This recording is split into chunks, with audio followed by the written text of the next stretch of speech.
I never believed in haunted dolls or spooky tales that gave children nightmares. That was until I inherited a creepy doll from my late grandmother.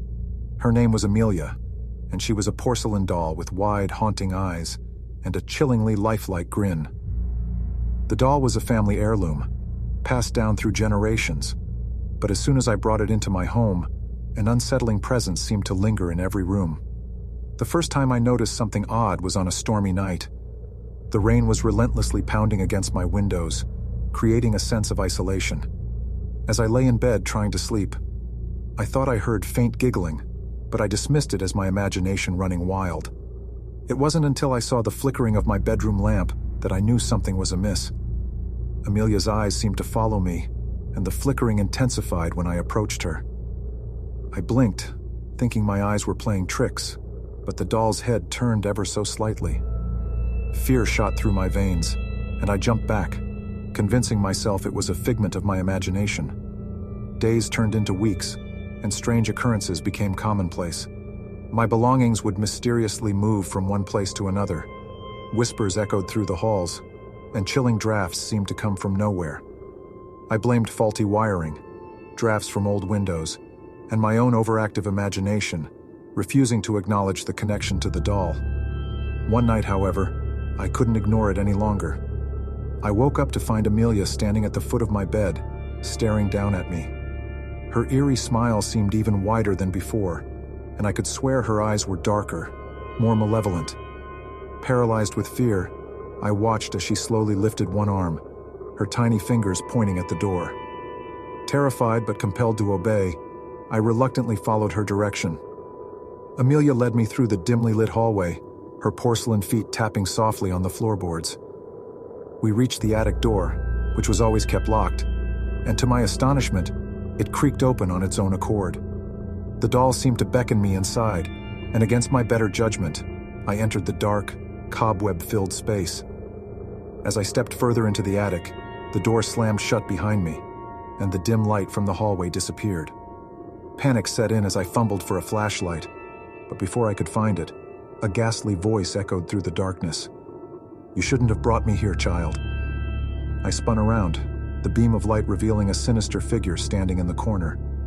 It was a life-sized puppet, wearing tattered clothing, its wooden face cracked and sinister. Its glassy eyes stared into my soul, and its unsettling grin sent shivers down my spine. "I am the Puppeteer," it hissed, its voice sounding both hollow and malevolent. "You have unleashed my power by bringing Amelia into your home. Now you will serve me, as others have before you." I tried to escape, but invisible strings seemed to hold me in place, my body under the Puppeteer's control. I was forced to watch as the Puppeteer skillfully manipulated Amelia, making her dance and perform in ways that defied the laws of physics. It was as if the doll had truly come to life, but it was not her soul animating her. It was the malevolent spirit of the Puppeteer. The Puppeteer told me a horrifying tale of how the doll came to be cursed. Generations ago, a malevolent Puppeteer had imbued the porcelain doll with dark magic, trapping his own soul within it. He preyed on unsuspecting families, using the doll as a vessel to gain control over their lives, driving them to madness and ultimately to their demise. Only when a new family took ownership of the doll did he regain his power, ensuring the cycle continued. As the Puppeteer's story unfolded, I felt a dark force slowly taking over my mind, erasing my free will. I was becoming a puppet in his twisted game, and there was no escape. Days turned into weeks, and I lost all sense of time, trapped in the Puppeteer's malevolent grasp. Amelia, once a mere vessel, was now my companion in this macabre dance. It wasn't until a glimmer of hope appeared in the form of a research journal I stumbled upon in the attic.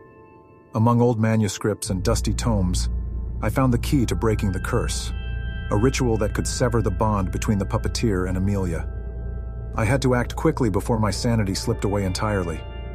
As I followed the instructions in the journal, I realized that confronting the Puppeteer required immense willpower and courage.